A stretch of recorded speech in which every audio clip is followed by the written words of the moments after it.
All right. The clock is running, and there are a zillion questions to ask. This is Wes Moore. If you don't know him, get to know him. He's the governor of the great state of Maryland. Hey, guys. Hi, Laura. Wes, I'm thrilled that you're here. There's so much to cover, but we have to start with the last reason Maryland was on all of our focus, and it was the collapse of the Francis Scott Key Bridge. How did it happen? Well, there's still investigations to figure out exactly what happened, and it shouldn't have. And I remember, I say I've come to learn in this job that when my phone rings in the middle of the night, I'm never about to get good news. And at 2:02 in the morning, our fantastic chief of staff, Fagan Harris, gives me a call, and he says, Gov, the Key Bridge is gone. And I'm like, I'm sorry, which Key Bridge are you talking about? And then he explains it's the Key Bridge. And I remember that first morning coming with a very clear realization that we now had a ship that was the size of 3 football fields.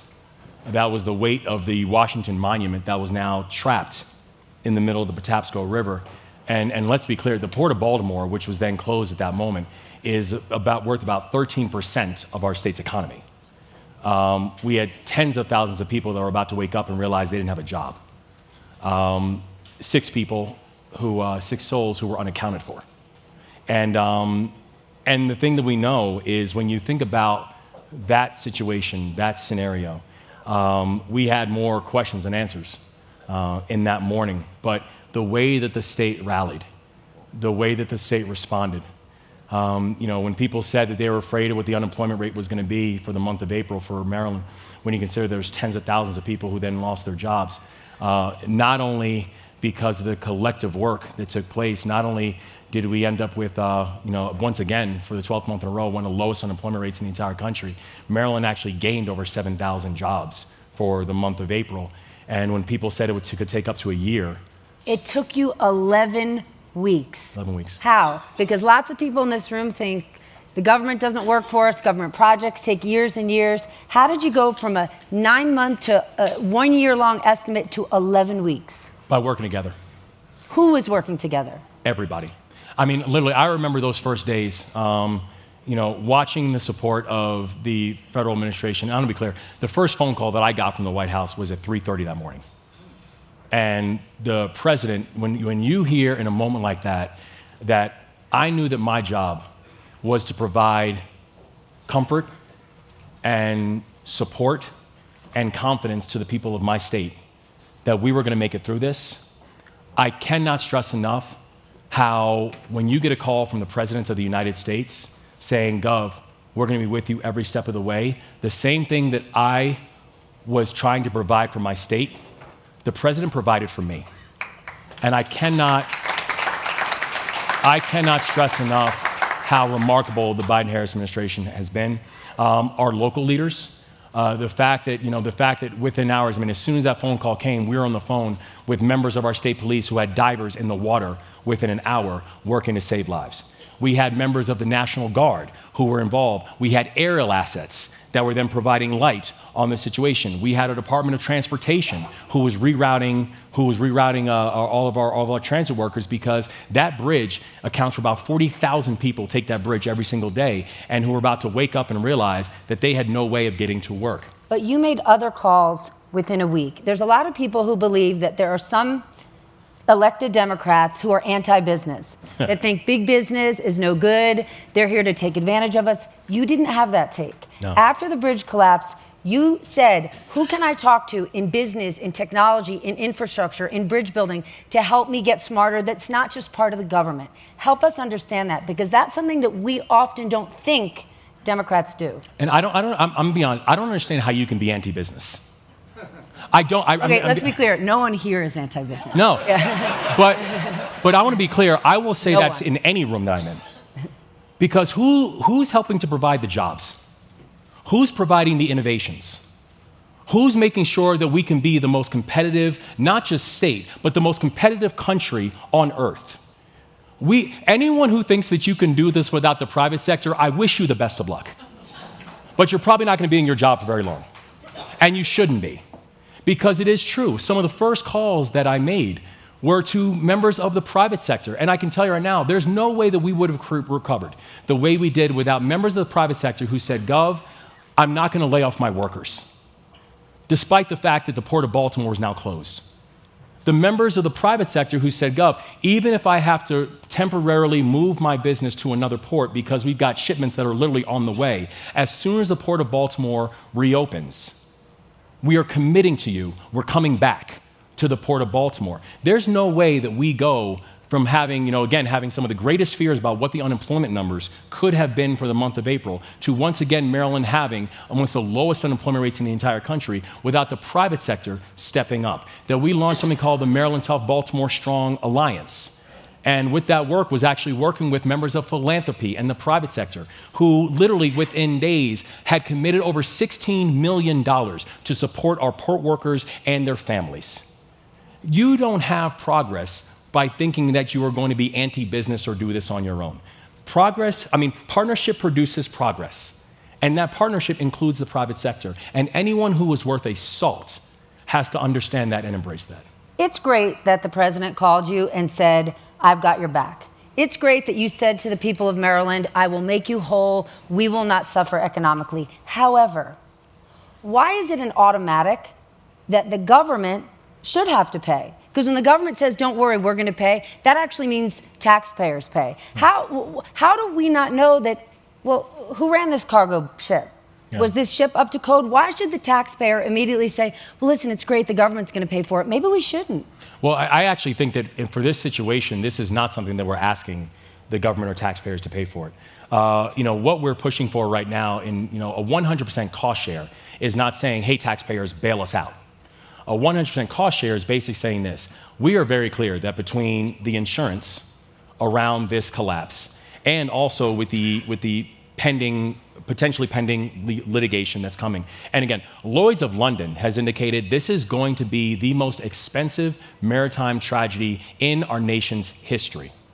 So I am very clear, the American people are going to be made fully whole on this. But the reason that we have the 100% cost share is speed. I can't wait for litigation to conclude in 4 years. I need that bridge back up now.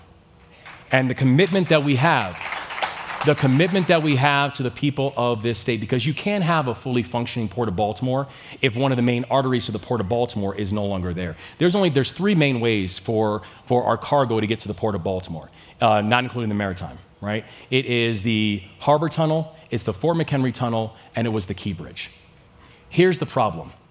All hazmat material cannot go in tunnels by law. So that also means gas, trucks, those type of things. They cannot go in tunnels. So their main method and main mode of transportation to get to the Port of Baltimore was the Key Bridge. And the Key Bridge is a bridge, and the Port of Baltimore is something that supports 2/3 of this nation's economy. Right? It's the largest port in the country that focuses on new cars, on heavy trucks, on agricultural equipment, on spices and sugars and coal. You need to have a fully functioning port. And so the reason that we need the 100% cost share, and why I'm so encouraged about the bipartisan support that we've gotten to get that done, is this is about, I need this done on time and on budget, and that's the commitment I'm making to the American people. They are going to be made whole, but we've got to move fast and we've got to get it concluded, and we're going to show that in this time, we can actually get big things done when we choose to actually work together on them. The people who lost their lives that night were working the graveyard shift on that bridge. Yeah. In order to get this bridge, this project rebuilt, you need labor. You need a workforce. Maryland is a recipient of a whole lot of other infrastructure money because of the Infrastructure Act, now law that the the Congress passed. We're going to need workers to do it. Yeah. In order to get these big projects done, how important is expansive legal immigration? Huge. You can't, so much of the work that is required, not just in Maryland, but also around the country, cannot get done unless we have a solid, strong legal immigration system. And that's frankly why so much of the conversation about how are we fixing immigration issues and this log jam we have is so unbelievably frustrating. I think about it where, I represent a state that is incredibly politically diverse. And you don't find many issues that you can get Andy Harris and Jamie Raskin to agree on. Right? These are two people, I think the only two issues that they agree on are that there should be 100% cost share for the Bridge Act for Baltimore, and we need to fix the immigration system. And it's both coming from a place of economics. It's both coming from a place of we have places, spaces, and districts that rely on legal immigration. And whether you're talking about Jamie Raskin, who represents the high-tech industry, or whether you're talking about Andy Harris, who represents the chicken farmers and the crab pickers, both know the importance and the reliance of a legal immigration system. I will say this though, and I was listening to part of the conversation earlier, which I thought was really interesting on how the conversation around immigration reform does hit differently in different communities. And there is a frustration oftentimes, and particularly in the African American community, about this issue about the push on legal immigration. And I want to explain is that we understand, and I'm very much advocating for that we have got to fix our immigration system. We understand that in order for our economy to continue to grow, we need to have a strong funnel of a legal immigration system. I understand that much of the growth that we've continued to see in the state of Maryland, both in terms of population and GDP, is also because of immigrants that's coming to our state. I think part of the challenge, though, is we need to make sure that we're not having this conversation around immigration in isolation. Because if we're having a conversation about legal immigration and the economic benefits of it and so on and so forth, I'm going to be just very honest. The absence of a conversation about things like the racial wealth gap, it hits ears differently. Where there seems to be a national push to make sure that we're doing a better job of integrating, having a real robust conversation about immigration, one I very much agree with, but we're not acknowledging the fact that the racial wealth gap in this country has cost this country $16 trillion in GDP over the past 2 decades, and we don't seem to have a solution for that. So I just think it's really important that we do not have these conversations in isolation, and I think part of the challenge we've had in being able to make sure that it's both a robust conversation and one that everyone is rooting for is because they have been happening in silos. And we've got to be able to fix that. And I think to fix that, well, I think we need to be able to actually make sure that this conversation is real. We're talking about, we seem to have, folks oftentimes who talk about the benefits and the promise of immigration, but are afraid to talk about why black wealth is so important. That we're talking about, here's the economic benefits of this issue, but we cannot really put a pinpoint on why is it important that we can actually move towards an idea that communities have long been disparate. Why in our state, for example, why we have an 8-to-1 racial wealth gap, and we all know that's not because one group is working 8 times harder. There are policies. There's histories to this. There's the Homestead Act. There's the unfair application of the GI Bill. There's unfair appraisal values in historically redlined neighborhoods. And these are all things that are real, that people feel, but feel like are not a part of the conversation. And so I think the way we have to address it is it's absolutely right to talk about the GDP impact to make sure that we get immigration done. It's absolutely right to talk about how this is about American competitiveness. It's also right to be able to say, if we do not address issues like the racial wealth gap, we're going to have a very difficult time making sure that we have a competitive economy. Because you cannot have a competitive economy if you do not have a participatory economy at the same time. So when you talk about these the conversations that we need to have, what you're talking about, I believe, is effective communication. That's right. None of these things that you want to do are going to happen if you don't get reelected. Much of what you want to do will be hampered if President Biden doesn't get elected. Yep. Help us understand why so many things that have gotten done that'll be great for so many parts of this country, right? The CHIPS Act, the Infrastructure Law, Inflation Reduction Act, it goes on and on. Why don't people know about it?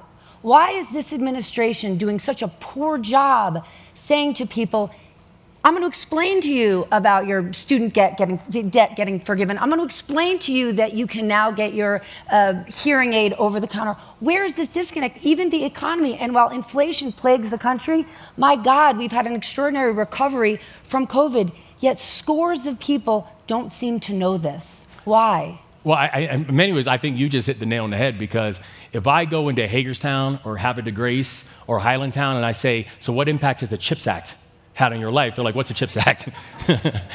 or the IRA or whatever. But they have had direct and distinct impacts on that, right? Part of the reason, and I think about it even in terms of this election, and I am as full-throated a supporter of the president. I will go anywhere and everywhere to make sure that the president gets reelected in November. But it's very personal, right? And it's not because I'm afraid of the alternative. I actually think that's a losing argument. Wow. That's not the argument even the White House is making. It's a losing argument. They're not making that argument. They're saying, don't vote for that guy. They're not saying vote for me because of X, Y, and Z. I do not think that you are going to mobilize the communities that we serve and the communities that we're in right now by telling them to be afraid of the alternative. You're not going to win an election like that. I think you've got to make them hopeful and optimistic about the future. And I think about it this way. I think about our first 18 months, right?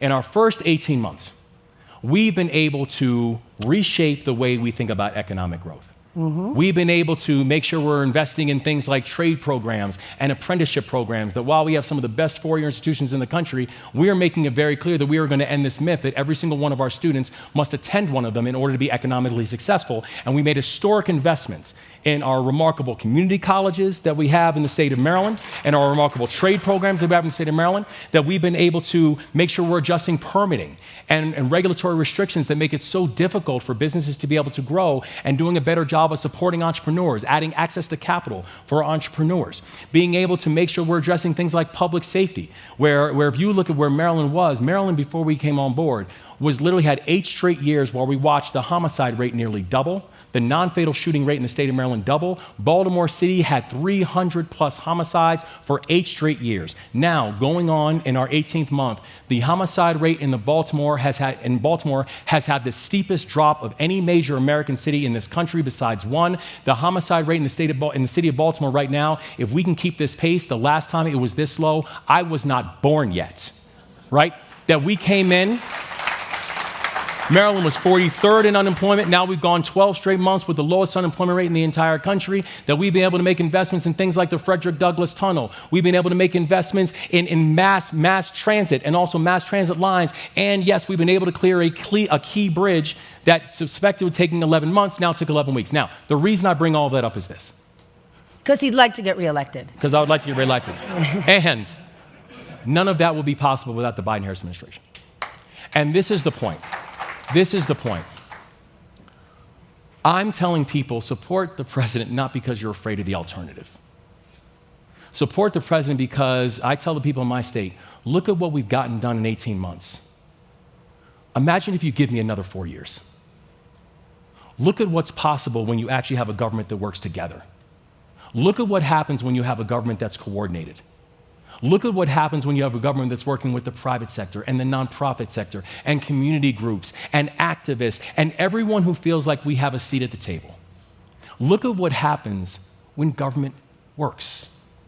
And I think we've got to do a better job of being able to mobilize that as surrogates, as advocates, as we're going into our communities, and people are very happy with what they're seeing in our states. And if you look at the poll numbers for the government, things are going quite well.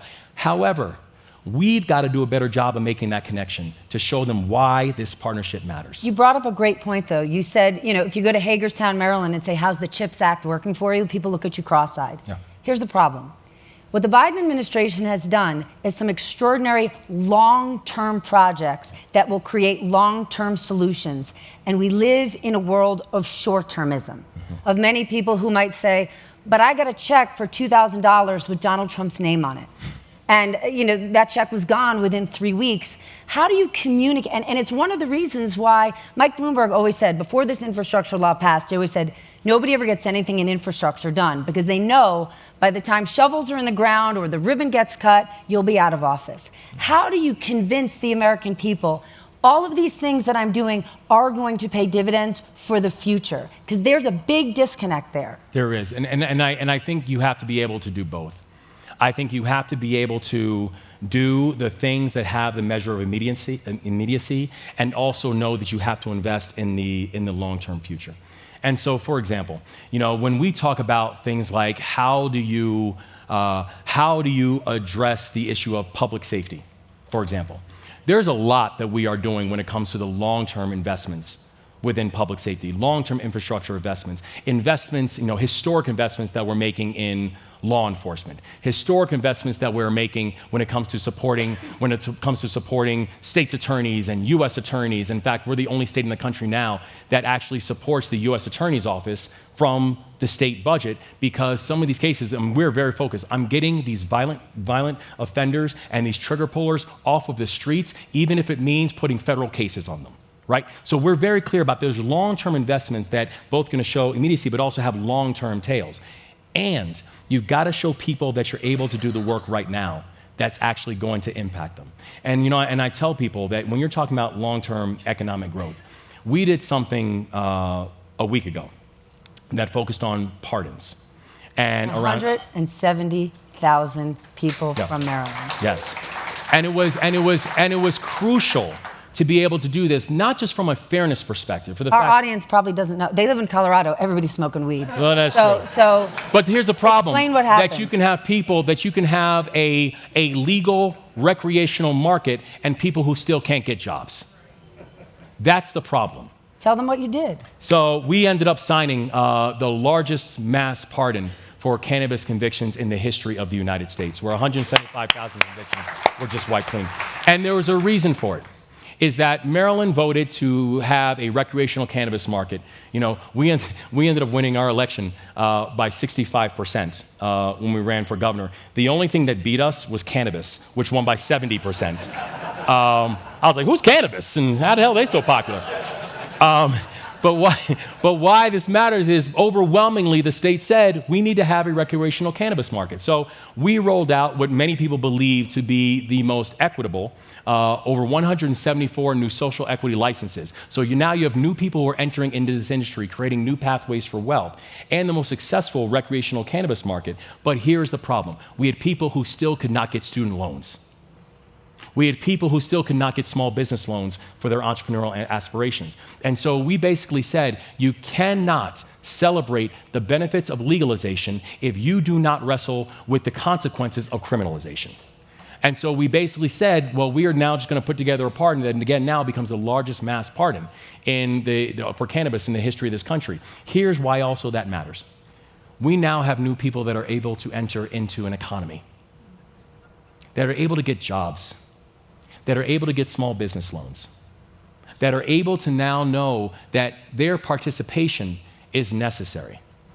That is something that people see not just an immediate consequence of, but there's going to be long-term implications when you're adding people now to an economic flow and making sure that we're not punishing some people for something that is no longer illegal in our society. So I think there has to be a balance in the way we're talking about long-term structural investments, which were huge and important. I mean, I think about the Bipartisan Infrastructure Act. That's already delivered over $12 billion to the state of Maryland, which we are actively putting to work.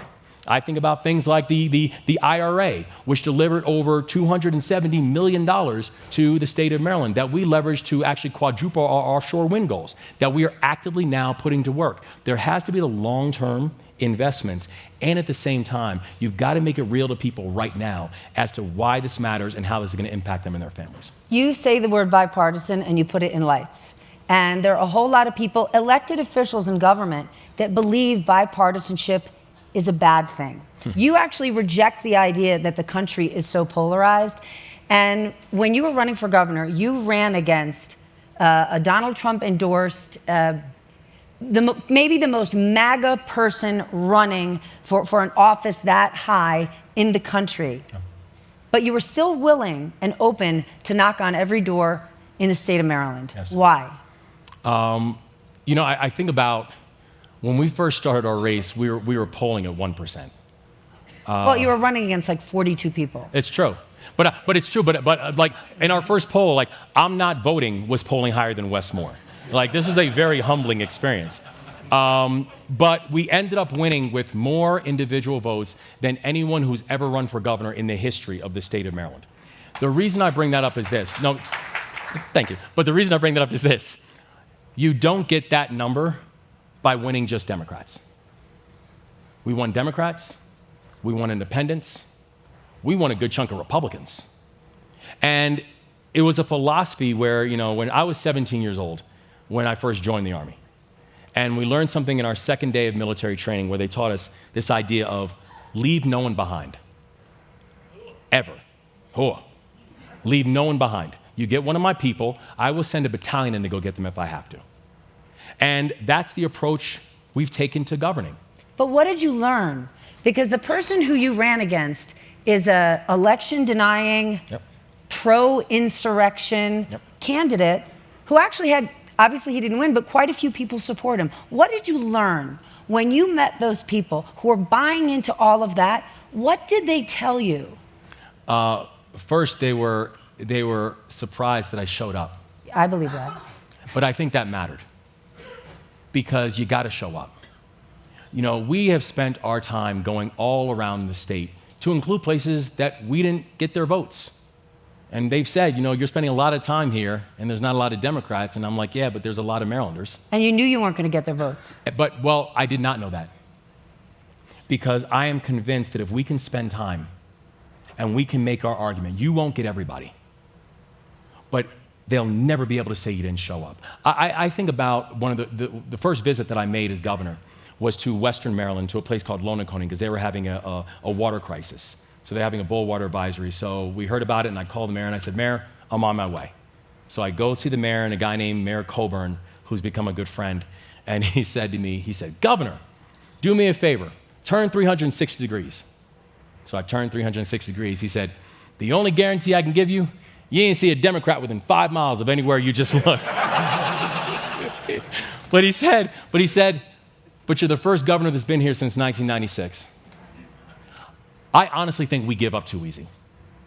We spend time looking at our state and parsing who can you get? What vote do you need? And when people ask me, well, who do you need to win? My answer is easy, everybody. Because I'm not just talking about an election. Well, you're going to represent everyone. You have to. And people need to know that even if you plan on getting these bills done, how effective is a bill? We've introduced 26 bills since I've been the governor. Not only have we gone 26 for 26, we've gone 26 for 26 bipartisan, with Democrat and Republican support on every single bill that we have introduced. And here's why that's important. Because I'm not concerned with just passing bills. I'm concerned with making people's lives better. So what have you accomplished if you've gotten a bill passed with the exclusive support of one singular group, and then it's never actualized? If the people in communities don't feel like you've actually benefited their lives, if the people don't feel like you've done something that can help them. And so I have decided we concede nothing. We concede nowhere. We go everywhere.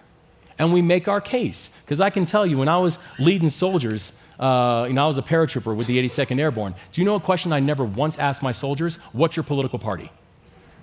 Never got brought up. And so I don't plan on starting that now that I'm the governor of my state. Yet you belong to a political party that people often say is un-American. Republicans have, I'm not going to say hijacked, I'm going to say it in a loving way, have adopted the word patriot and patriotism. And oftentimes when you see an American flag flying, which I'm guessing as a governor, as a veteran, the American flag means everything to you. Yes. Yet oftentimes if we see someone hanging an American flag, we think, oh, that person's a Republican. When did that happen and why? And what are you going to do to take it back? It's remarkably dangerous. I fought under that flag. I fought for the values of that flag.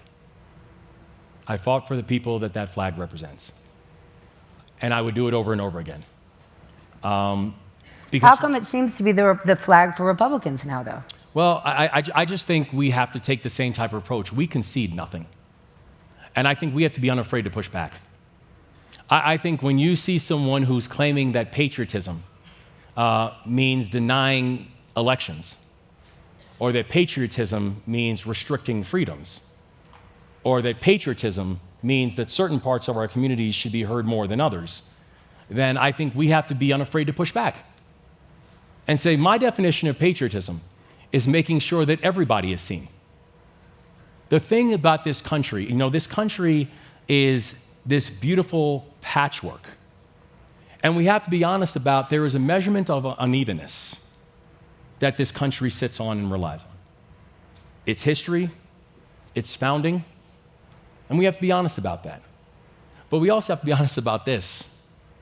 The progress that this country has made has both been undeniable, and it's also because people believed that progress was possible, that everybody can be seen and heard. And so my definition of patriotism is making sure that every single person that exists in our state and in our country understands how needed they are for our country's vibrancy, understands that no one should ever have to continue to justify their own humanity or their humanness. No one should have to justify their belonging. No one should have to justify their place. And so for people who want to say that that the American flag somehow represents divisiveness, or by flying the American flag represents a singular political party, I would just simply say history proves different. That we've made progress under this flag. We've had people who have given their lives for this flag, for its values, for its hopes, for its aspirations. And for people who really believe in the idea of patriotism, I know patriots. I served with patriots. I was raised by patriots. People who believed in this country even when this country didn't fully believe in them. And they continue to fight on behalf of this country. That's patriotism. And I think anybody who wants to try to prove different or stands different, they just need to know they are going to continually and repeatedly be challenged, and we will win that argument.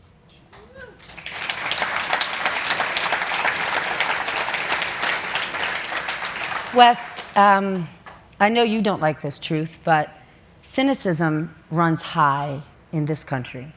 There are maybe more people than ever that have lost their faith in government. When you think about people have lost faith in the Supreme Court and then Congress, that's terrible for our country. What needs to be done to restore faith in our government, to inspire America? So I think, one, I think the cynicism is real. And I think, honestly, the cynicism is justified. I think about it in our race. I had to convince some members of my family to vote for me. Was it your wife? No, she was all in. She was all in. But part of it, and it's not that my family and I aren't cool. Like, my family and I are cool. It's just that I had to convince some members of my family to vote. Because we don't come from a political family. And frankly, we come from a family that is ripe with measurements of cynicism, and they're right to be cynical. And I'm gonna be, and to be very honest, I still carry a lot of that cynicism with me, and I'm the governor. But I know that cynicism will always be my companion.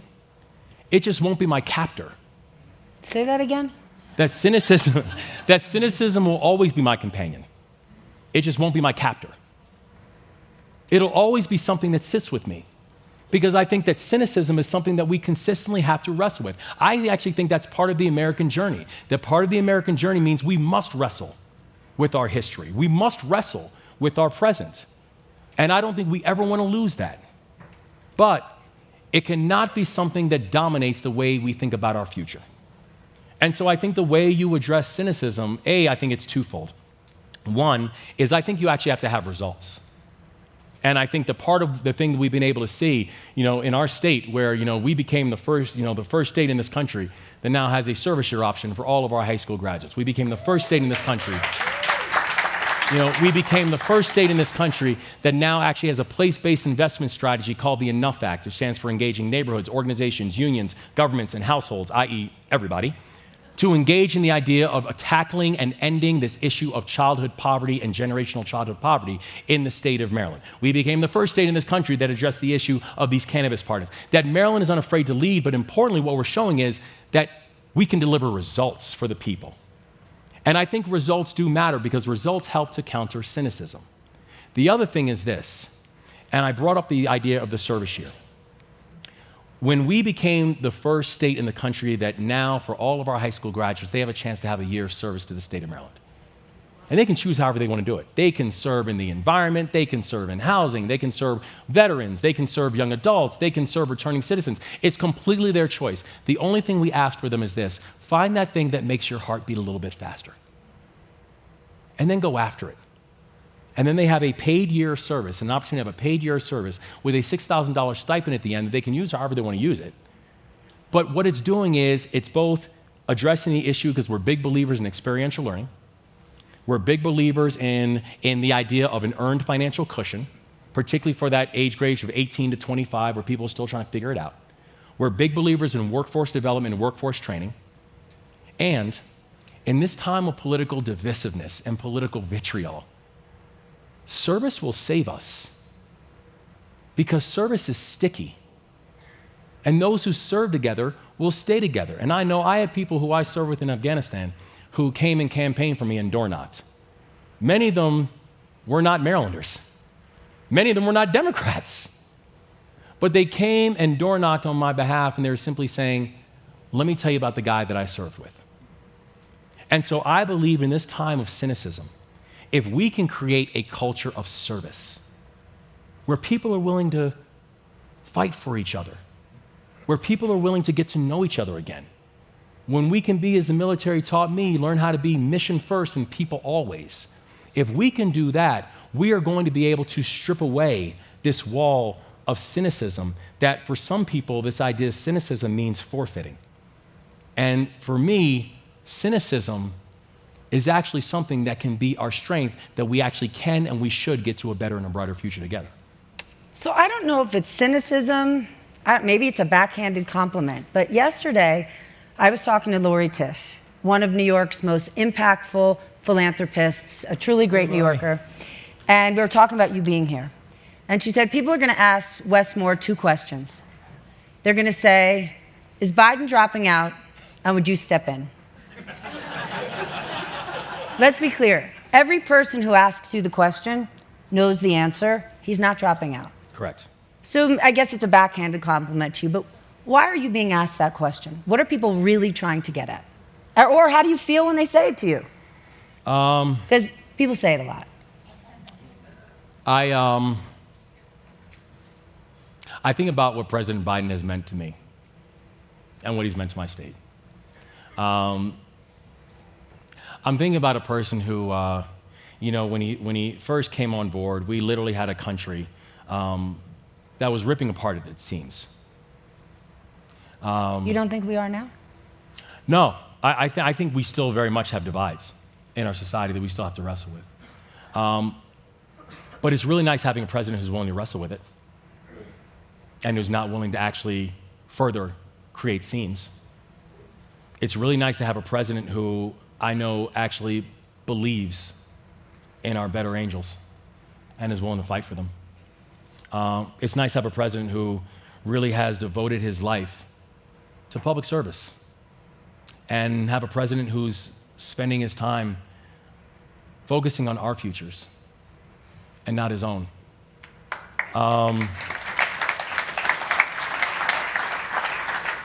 Now, and listen, I understand the fresh, because I hear it every day, that there is a complexity for a lot of people where they feel like, we've seen this movie before. You're exciting, and people are not excited. Well, and I think people feel like, we had the same matchup in 2020, and there's a frustration. And I think we all have to be honest about it, and I get that. I also know this: right now we have a binary choice, and in November this country is going to make a choice. And for me, the choice couldn't be more clear.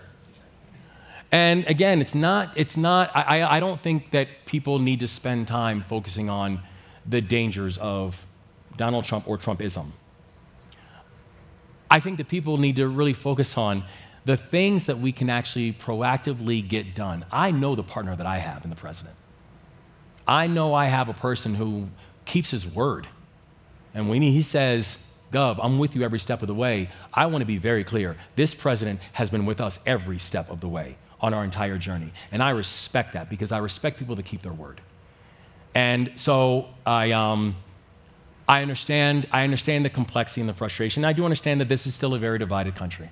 And no matter what happens, this country is going to need a real sense of healing. I just know in a binary environment, we have a person who's going to focus on the healing, and we have a person who's not.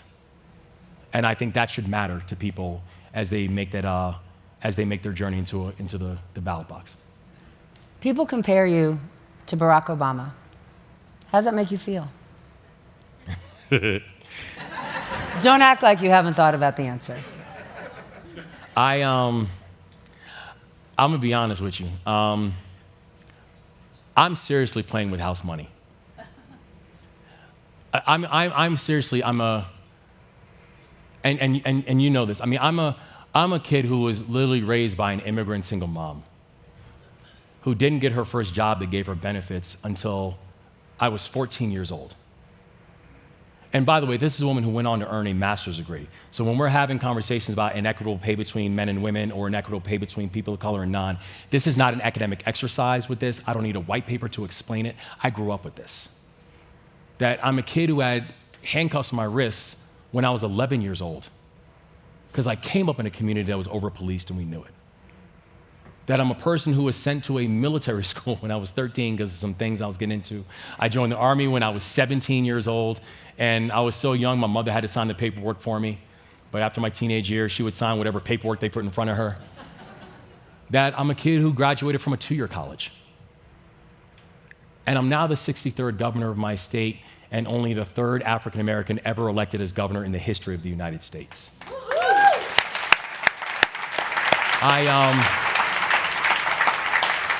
I'm so good. And I love the momentum that Maryland is seeing when I say this is Maryland's decade. And I don't just say that, like we have receipts to show for it. And I love the fact that we now have a chance to do something really, really special for a place that I love. And I just want to keep on having the ability to keep doing it. So I've told the people, I keep a clock on my desk. I know for a fact I have 938 days left in my first term. And I'm planning on running it back in 2026. But I just know that if we're not going to make a single day wasteful, and as long as we can do that, then I feel like I completely understood the assignment. You are going to make Annapolis the new Aspen. There you go. I want to open it up to some questions. Hi, I'm Doran Pinnell, Duke University. Good to see you. For all you've done and are still doing. Thank you. I read an article in the New York Times that said at the Democratic Convention, President Joe Biden may say he's not running again, so that and then he'll still be nominated, but he could choose a different vice president. Could that be you? Lori Tisch was right. That's what they're going to ask you. You know, I think about the accomplishments that we've been able to see with President Biden, but I also want to be clear, the accomplishments and the partnership that we've had have been with the Biden-Harris administration. And we can't separate these two things. That if you believe in President Biden, you believe in the Biden-Harris administration because she's been his partner every single step of the way. I believe deeply in partnership. I believe deeply that the Biden-Harris administration should get reelected in November. And I think not only will they very proudly receive their nomination in Chicago next month or in a month and a half, I think we are going to do everything in our power to make sure that the Biden-Harris ticket wins in November. How do you think the debate's going to go Thursday night? You know, honestly, I think my advice to the president, and I'm giving y'all the advice that I gave privately, I'll give publicly. I think the president just needs to focus on his vision for the future. I think to ask him to counter every one of Donald Trump's lies is going to be unfair, and it's going to be ridiculous. I actually think that there's other people and other things that can be done to counter every single lie that comes out of Donald Trump's mouth, which will be plentiful. I think the president just needs to spend his time focusing on the vision for the next 4 years. She's coming. Hey, Alan. Hey, Wes. Governor, you know, you're only as great as you are with the people you surround yourself with, and you've pulled together an amazing team as well, and I think you'd say the same thing about President Biden. Tell us a little bit about the team. You were not an elected official before you were governor, and you went out and picked the very best talented people. You also married, right? Yeah. Your wife is here. She's amazing, Dawn. But tell us a little bit about the team and all the team. She's leaving early. She heard it. Yeah. She's like, okay, I'm out of here. Yeah. First, Poor Dawn, the second she gets out. I know. So now y'all gonna have to tell her about the confidence I get. I mean, when I say, I'm married way up because I literally married someone who makes me better every single day and in every single way. And there is no journey. There's definitely no more Miller administration without Dawn. She makes me the happiest person on earth, and I thank God for her. And it's true. And y'all can tell her that when you see her. And I think one of the great things is about being a governor is you actually get to build. And when people said that, like, what made you want to get into politics? I was like, I didn't. I wanted to be the governor. Because governor is a very different kind of role. Governor, you were the chief executive of your state. And it meant you had to build a team that actually is a reflection of how you view the world and what you actually want to get done. And so we were very clear that we did not necessarily want to go out and pick the people who came from Minneapolis or they're this or that. Pick people who just have a history of just getting big things done. And the best subject matter experts in their area, and again, starting with, I believe, we got the greatest chief of staff in America, in Fagan Harris, and I hope you all spent some time, with him here. But if you literally go point by point within our administration, I will put our team against any administration in this country. And I'll win every single time. Because these are people who are responsive. These are people who are remarkable in their fields. These are people who have track records from the private sector, from the nonprofit sector, some from the government, but people who in every single area know how to get big things done, and that's exactly what they've been able to do. And so I just believe that if you want to see something effective, don't oftentimes look at the leader. Look at who the leader surrounds themselves with. And then I can tell you what's the probability of that organization being successful. And so when we were able to get this group of people to say yes, we knew we were on path to making the most effective and hard-charging team in the history of the state of Maryland and all throughout the country. And I think we've been able to do exactly that with this remarkable team that we've been able to assemble, who I'm deeply, deeply grateful for. We got time for like one more.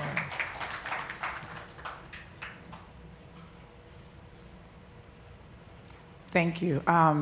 You are so inspirational for us young, up and coming. My name is Nana Fomin, I am the Chief Medical Innovation Officer for Shed Harvest. And 5 years ago, we believed in the national service, and we collected of Black emergency physicians, put money in to be able to fund people who are doing the work in the community. Yes. You talked about all the benefits of national service, but one of the things that you've been able to do is scale empathy. And that's, I think, is powerful, especially, and hope in our younger generation. I'd like for you to talk a little bit about, there was a piece that you added healthcare to this. Yeah. And as an ER physician, I was like, it blew my mind when I read it. I was like, what? So please, just brag about how you were able to get this done. And also, if you mind sharing, like, what was the naysayers doing and saying that you can offer to us? Thank you. I love that. Thank you. And it's true, and part of the reason that things like healthcare became so important. I'm a big, I say, as a leader, I am data-driven and heart-led, right? I wear my heart on my sleeves, and I acknowledge that. But I don't move without data. You got to show me data. And there's nothing within our society that's going to give you a greater societal ROI than actually focusing on healthcare, than actually focusing on making sure your people are healthy, by making sure we can come up with proper supports. It's one of the reasons why we're really proud of the fact, even if you look at things like Medicaid expansion, we're the state of Maryland, one of the fastest and largest Medicaid expansion platforms inside this entire country, because it's having significant ROI on labor force participation, significant ROI on GDP growth, significant ROI when it comes to basic elements of inclusion within our societal elements. And do you know also where we heard that and continue to hear that from was from young people. And and I'm really glad that you brought up the idea of young people, because people say that, and if you look at numbers, whatever like that, we do very, very well with young voters. And it's not just because I'm, one of the youngest governors in the country. That's who fueled our entire campaign. I remember we lost count of people who were coming to our rallies and coming to our events when we were first running, who were simply saying, actually, it was my daughter or my son who told me about you. And they said, I should come show up, and I should come listen to you. And it worked out. I had a book called The Other Wes Moore, which a New York Times best-selling book. Yeah, which ended up becoming like curriculum in schools, so that didn't hurt. People were like complaining about it. I was like, but it was one of these things where it was through them that we were getting all the answers we were looking for. That we were seeing the hopes and the aspirations that they had, and we were moving on it. So when we were it was young people who powered our campaign and frankly powered our administration. It was young people who said, we need you all to be aggressive when it comes to the issue of gun safety and gun violence, because no one should feel unsafe in the neighborhoods they call home or the communities that they call home. So when we became the first state in this country to now have a center for gun violence that's focused within our Department of Health and actually putting when we passed legislation, which by the way, I got sued by the NRA. It's fine, we won. But when we passed what was common sense legislation that said things like, if a person has a history of mental health, or of mental illness and a history of violence, they should not be able to purchase a firearm. We got that from young people. When we passed legislation that said things like a person should not be able to bring a firearm into a nursery, or into a government building, or into an amusement park, young people helped to draft the legislation. And we got it passed, and I proudly signed it. When we put together the SERVE Act and created a platform where we can have a service year option for all of our high school graduates, that was helped to be drafted by young people. When we put together our climate goals, saying that we want to be net zero emissions by 2045, that we want to make Maryland a net exporter of clean energy and not a net importer of clean energy, that we quadrupled our offshore wind goals. Do you know who helped to craft that legislation? Young people. And so oftentimes, I think the thing that we've been able to show is, for us, young people, they don't want to be subjects of the conversation. They want to be part of the conversation. And our administration has been very deliberate about doing that. And frankly, it was young people that saw us first. It was young people that made a Moore Miller administration. And so it's young people that are going to power the Moore Miller administration. And I think that's just continued to resonate in the way that they see us and the results that we're continuing to show. We are out of time. But I can tell you this one thing. As somebody who's known Wes for a long time, I can guarantee he's not playing with house money. He's the real deal.